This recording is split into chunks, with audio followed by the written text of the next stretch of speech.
It's time to find out what's cooking. Here now is the head chef of the Pemberton Township High School Food Service Program and your host, Tim Baroli. Hello, welcome to What's Cooking. I'm Tim Baroli, and holy mackerel have we got a show for you today. Mackerel and a lot of other fish are beginning to run at this time of the year. And even though you may not be an avid fisherman, most of us know people who are. And the nice thing about people who go out saltwater fishing or on a headboat is that they catch more than they can use. If that's the case, after today's show, you won't tell them no when they offer some of their catch to you. If you're lucky enough, as I was, I got my mackerel and they were already cleaned and filleted. Now, we have shown you how to clean fish on previous programs, so if you have seen them, then you already know how to get your fish to look the way ours do. If you haven't, then stay tuned and keep watching because we're sure to show it to you again as the fish are coming in. What I have in front of me is a pan of mackerel fillets, and the mackerel is a dark meated fish, and by that I mean the flesh itself is a dark color, and we're going to show you a couple of these. This is the skin side of the mackerel. You can see there's a little bit of the skin on them, and this is the side that is against the bone. And I'm going to take a couple of these fillets out, and we're going to show you how to prepare them today. Now, most people, when they get mackerel, take the mackerel and we lay them on a pan and maybe we'll bake them, and then we're told that the mackerel was kind of dry or that we didn't really particularly care for the flavor of it. Now, when you're used to eating flounder or haddock or any of the fish cakes that we can buy commercially, most of those are a white or light meated fish, and their flavor is very light and very delicate. The other dark meated fishes, such as bluefish and mackerel, are very strong flavored and they have their own particular taste, and you will either like it or not when it's baked. However, the way we're going to show you today, you're going to enjoy them. Now, I'm going to show you the list of ingredients that you need to prepare these, and if you've never tried mackerel before, or you feel that you really don't like fish, this is a great way to try them. What you need are some mackerel fillets, some flour, some egg, and milk, salt, pepper, and some baking powder. And all we're going to do with that is we're going to mix up a little bit of a batter for them, and then we're going to take the fish pieces and we're going to just dip them in the hot oil, and we're going to fry them until they're crispy, and they're going to come out really nice. So what I want to show you first now is if you have gotten your fish to where they're filleted, we're going to show you what you do with them right now, because there's two other steps you want to take with your mackerel once you get them this far. And the first one is laying them skin side down. You'll see that they're split in half. There's a nice long line on the mackerel. What you do is you run your finger down there, and what you'll feel is a row of bones. And all we're going to do is take the knife down one side and down the other side, and what we're going to do is to remove that bone right from the mackerel. So we're just taking the knife and we just drag it right down that center line on the fish fillet, and we just pull that away like that. And then we're going to take, now the bone is left on this side, so we're just going to cut that right down, and that's going to take out that whole row of bones. And that's going to leave you with two long, slender pieces of the fish meat. Now, one other thing I want to show you on this is that there will be the dark meat, and then against where the skin was will be a very dark area. And I'm going to point that out to you right here. That edge right there is very, very dark. And that is the fat, the fish fat. And that is what contains the stronger flavor of the fish. So what we're going to do with that is just put the knife underneath that, and we're going to just remove that. And that cuts away just as nice. And all you do is once you cut that down, you'll get that to where all you see is the meat. And that's a chocolate kind of a color, the fat. By doing that, you're going to remove any of the real strong flavor that is associated with these dark meated fish. And once we have it like that, all we're going to do is cut these into little chunks. So we're going to cut them, and as I cut these, I'm going to check them for any of the bones that may still be in them, and those we will remove as we go along.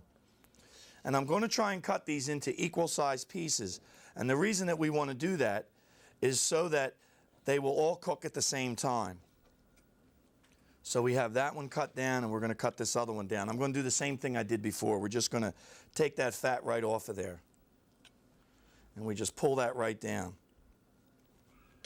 And now that's all set. We're going to cut them.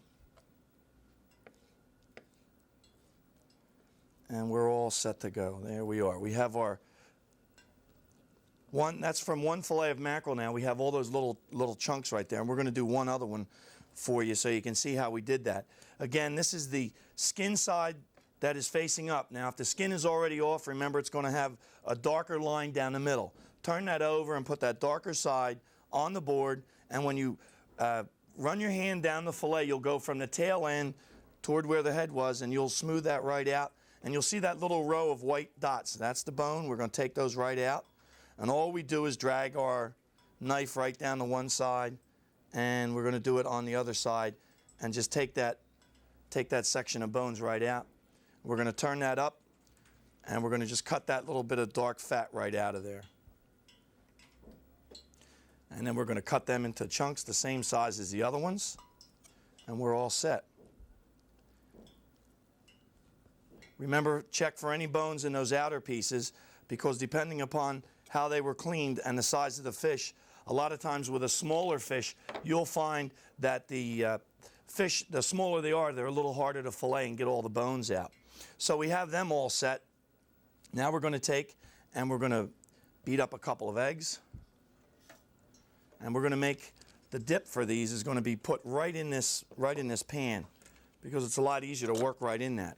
So we're going to take a couple of the eggs.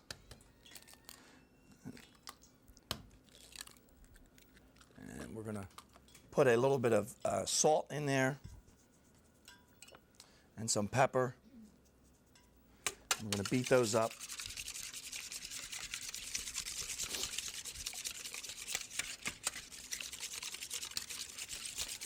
And then we're going to put a little bit of the baking powder in there. And that's going to make this puff up real nice, and that's what we're looking for. There we go. Now we want to add a little more color to this, so what we can do is we're going to put a pinch of parsley flakes in there. And they're going right in on top.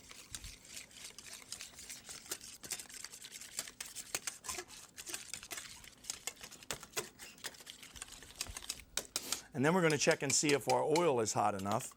And if it is, and we're going to do that by just taking a little dip of our batter and putting it right in there, and it's almost ready to go. So we're going to turn our fire up just a little bit.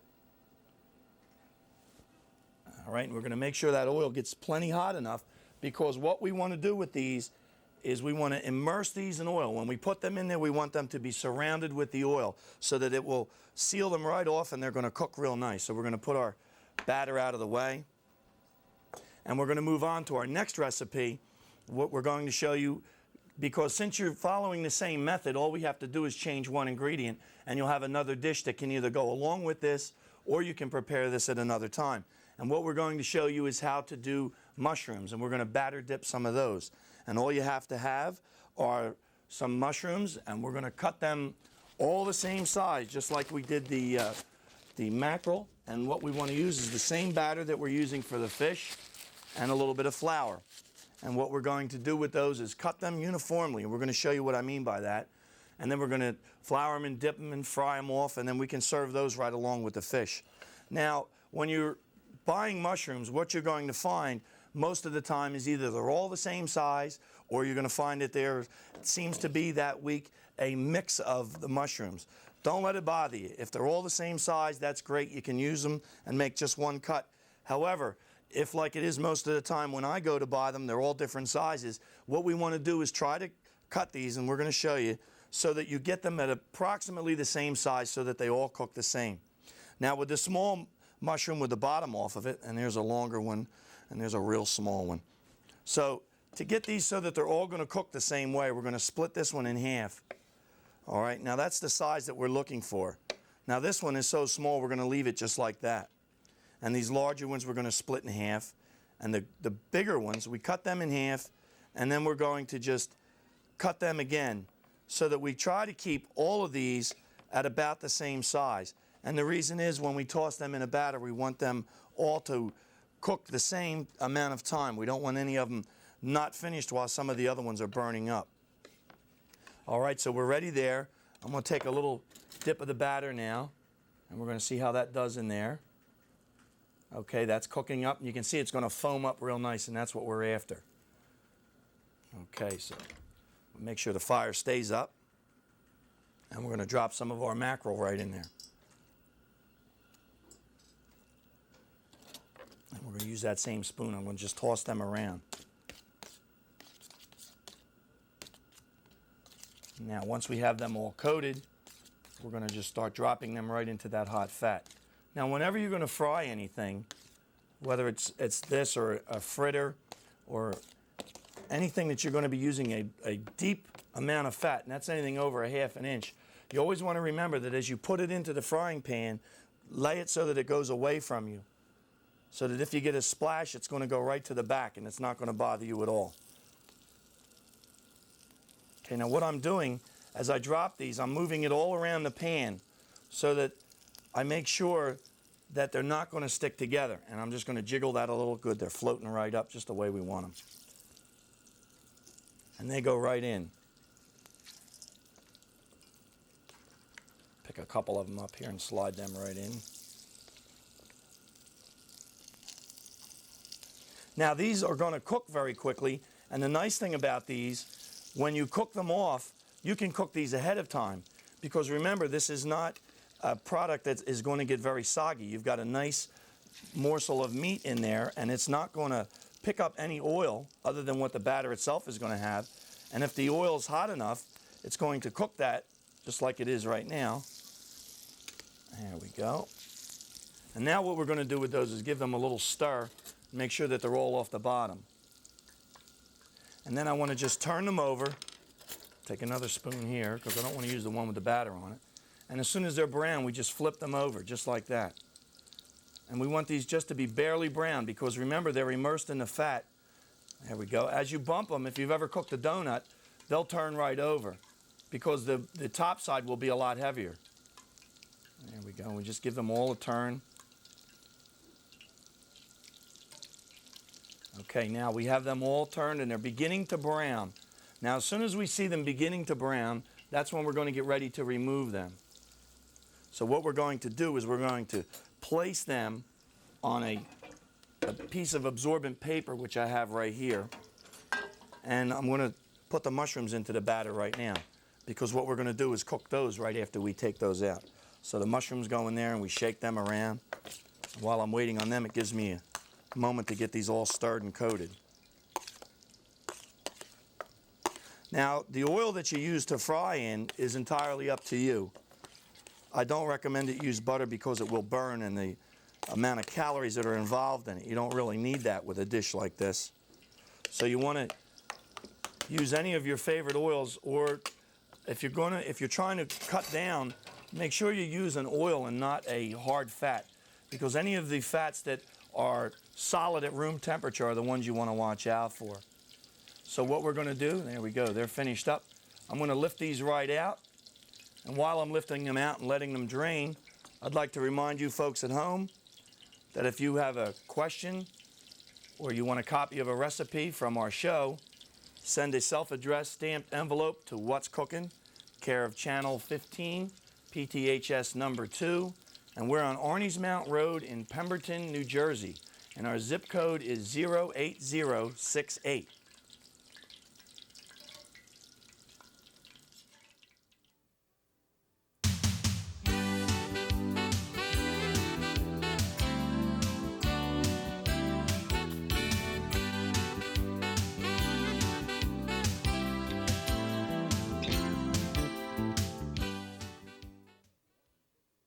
The floral arrangements seen on the set of What's Cooking are provided by the Cranberry Blossom Floral Company, 120 Hanover Street in Pemberton, New Jersey.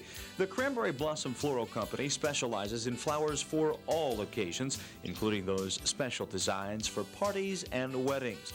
That's the Cranberry Blossom Floral Company, your FTD florist in Pemberton, New Jersey. Call area 609-894-8080. When I'm not vacationing, I enjoy pictures of my favorite vacation place. A place with quiet seashore towns, white sand beaches, and those boardwalk rides I loved as a child. It's a place with parks, lakes, and mountains, scenic beauty, history, and a million acres of untouched wilderness. Where is this special place? Right here at home, my home, New Jersey. For a perfect vacation, come to New Jersey. New Jersey and you, perfect together. All right, there we have our finished product today. And that's the first part. The mushrooms are right here and the little mackerel tidbits are over here. And what we're going to show you to go along with that today is a hollandaise sauce. Now, before I give you the list of ingredients for that, I'd like to let you know a little bit about hollandaise. First of all, it's a very rich and very heavy sauce when it's made the way it was originally intended. It used all egg yolks and it used melted butter. You would just take the butter and melt it down and whip it up with the slightly cooked egg yolks. And just if the weight of the sauce alone didn't keep you at the table, the calories would slow you down for a long time, and just all that fat. Well, we have learned a lot since the classical cooking, and the type of fat that we use in a sauce can make all the difference in the world in how we feel and what it's doing to our system. So what we're going to show you, and we're going to show it to you now, is a recipe for a hollandaise sauce that uses olive oil. Now, what we're going to do is make a hollandaise the same way. However, instead of using a melted butter in it, we're going to use a very good olive oil. And what you need are 4 egg yolks, a half a cup of oil, 2 tablespoons of lemon juice, red pepper, which is cayenne, and a dash of salt. And what we want to do with that is we're going to cook these egg yolks in a bowl over hot water until they thicken. And we're going to put a little splash of water in with them at the beginning. Then we're going to add the warmed oil, a drop at a time, until we get the entire amount, and then we can pour it into the stream. Then we're going to whip in the lemon juice, because by then we're going to be mixing this sauce with, and then we're going to season it with salt and pepper. And I have written there for you, serve immediately. Now, the reason for that is when you make a hollandaise, the sauce itself is not brought to a boil, so that it's a sauce that we don't want to leave hanging around. It's also a sauce that will not keep too well. So you have to use it while it's warm, and you don't want to hold anything just warm, and we can't boil it. So because of the parameters of that sauce, if we get it too cold or too hot, it's going to break and separate. We want to just warm it up, and then we'll go from there. So once the entree is made, this is good over asparagus or any poached or even a lightly fried fish like we're going to show you today. So once you have them ready, then you can make your hollandaise. Now, I have next to me here a pot of water, and the steam is coming off it, and we're going to use that to cook the eggs. So what we're going to do right now is separate 4 eggs, and we're going to put him out of the way there. And we're going to use the yolks, and they're going to go in the bowl. So there, I'm pretty well set up. Now I'm cracking the egg on the flat part of the board, and we just lift that right out of there, and then I'll just catch that yolk. Now, if you've got a lot to separate, all you do is hold the egg in your hand, open your fingers a little bit, and the white will fall through. And once you have gotten all the white through like I have, just pinch them shut, and then there goes just the egg yolk. So we're going to do that again, hitting them on a flat surface. And the reason we do that is so that we don't get any of the sharp shell in there breaking the yolk. And I'm doing them like this, that if I get one that is going to break, I can just quickly discard it and get it out of the way. That way, if I'm looking for all the whites, I'll have them. So we have another one there, and we'll do one more. Just hold your fingers open just wide enough so that the yolk doesn't fall, and just give it a squeeze, and in it goes. Now, another way that you can do them is if you have a lot to do, you can just break the eggs in a bowl like that, like I've just done there. If you have to do 6 or 7 of them, and then all you have to do is reach right in and lift out each yolk, and then just do the same thing. Otherwise, if you've got a lot to do, you're going to stand there and you're going to be back and forth with the eggshells, and you're going to be forever just trying to get your eggs separated. Now, we have them, and I told you we're going to put a little splash of water in there. Now, the reason I'm putting the water in there is so that when I cook this, I don't have a problem with the eggs scrambling.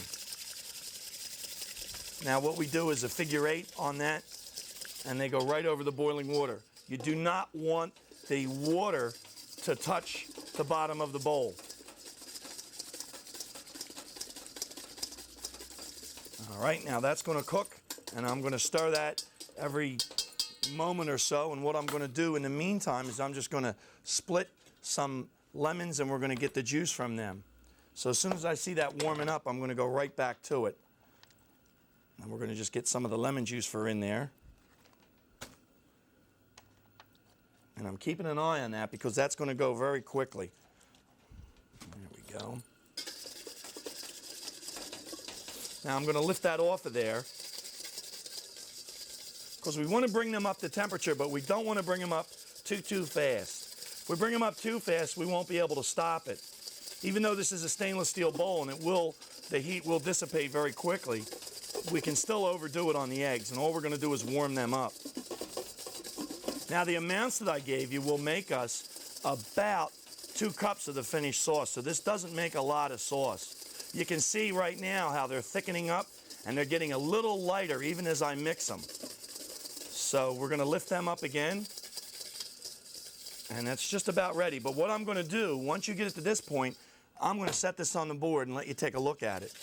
It won't hurt if you slow this down a little bit, because maybe you're not going to be able to stir it as fast or as long. So what you want to do is just give them a minute, because the bowl is still hot. They're still going to cook a little. And if it isn't cooked enough, we're going to go right back over that. Okay, we're going to go just one more time with that, just to get that. What I'm looking for here is just to leave some tracks in there with the whip as I mix it. So we're going back on the fire one more time, and we're going to whip them around. And I want to go all around the bowl. All right, so now those egg yolks are warmed up. And there we go. You'll see them, they'll completely change. The color will change from when you had them just beaten in the beginning, how they're going to look. Now we're going to put the oil to it. And I'm going to set this on the pot, even though I've shut the fire off there. Now the reason I'm doing that is because it's easier than having somebody hang on to the bowl. So in goes the oil, just a little at a time. And I'm going to stop a little more, and then we stop. A little more, and then we stop.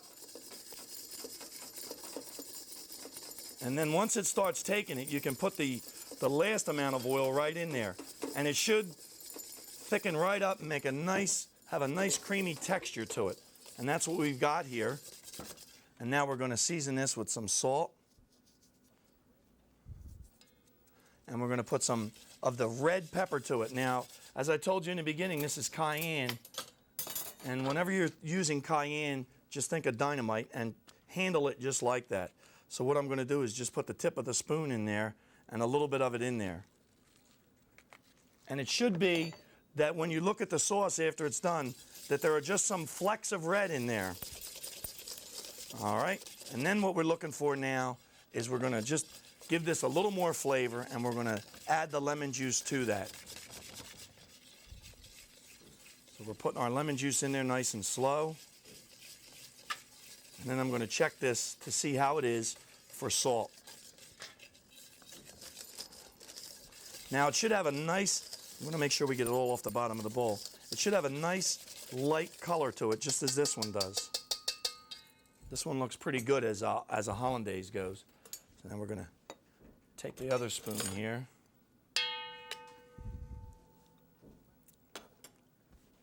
Oh, that's good. It's got a nice lemon. You put enough lemon in there, and it's going to give you the kind of a bite that you want to have in a hollandaise sauce. Remember, we're serving this, and that's really going to be the only seasoning that you would want to serve with that.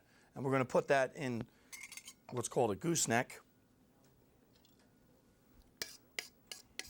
Now, to make that sauce, if you have your water ready and you're all set to go, you have your ingredients ready, and if you have your eggs separated, it should only take you about 5 minutes to get that ready, and then you'll have no problem mixing it up. And that sauce will be nice and warm, and it should have that kind of a texture and appearance to it. You see that it sticks right to the spoon, so we know that we've cooked them enough. And that's, I'm holding the spoon up, and you can see that it has coated it and it's staying right on it. And that's what you're looking for. and we want that nice shine to it. As long as we've got that shine to the sauce, it's got everything we want, because I've already tasted it and I know the flavor's there. So what we want to do is we have our service ready, and this type of a menu item is very nice. Number one, that it cooks very quickly. Number two, you can have it ready ahead of time. Once these pieces have been drained, they can be held in an oven. You can cook them, freeze them on a cookie pan, and put them in a bag after they're frozen, and they'll microwave nicely. So this is the kind of an item that you want to be able to prepare, because it cuts down on your cooking time, and as the fish are in season, you can prepare a lot of them and have them ready in your freezer. And all you have to add is a classical sauce. So I'd like to review the menus with you. What we made today was the mackerel tidbits, and all we had to do was take some mackerel fillets and a little bit of flour, egg, and milk, and we did that with salt and pepper, and we put a pinch of baking powder in there, and what that did was it puffed it up real nice. Now, once you have them, we just showed you how to cut the fillets into chunks. Now, just remember, down the center of those mackerel fillets will be that one row of little bones. If you get them out, they're going to be a pleasure to eat. And they can be dipped in flour and then dipped into the batter and then right into the hot oil. And they're going to puff up and go really nice. Now, we added a little bit of the parsley to that to give these little tidbits a little more color. So all we had to do was fry them till they were crispy, and they came up with a nice light brown. And since it is a dark fish, we didn't want to do them too much. The mushroom was very easy. All we had to do was get some mushrooms. We already had the batter left over. And then what we did with the mushrooms, we took the mushrooms, and normally in commercial, you'd be told to size them. So we cut them all about the same size. And they can be floured and dipped, and we fried them and drained them, and we're showing you today that we are serving them with the mackerel. And what makes this dish special is our olive oil hollandaise. If you're afraid of hollandaise, try this recipe because it is very simple. All you need are 4 eggs, and we use just a yolk, a half a cup of olive oil, 2 tables of lemon juice, some red pepper, and some salt.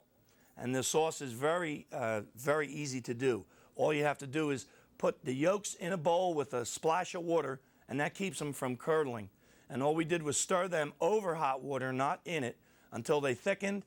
We added the warm oil a drop at a time till it began to thicken, and then we just poured it right in there. Then at the end, to finish the sauce, we whipped in some lemon juice, salt, and pepper. And we served that right away with our fish.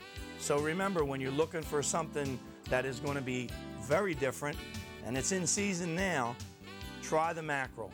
Thank you for watching.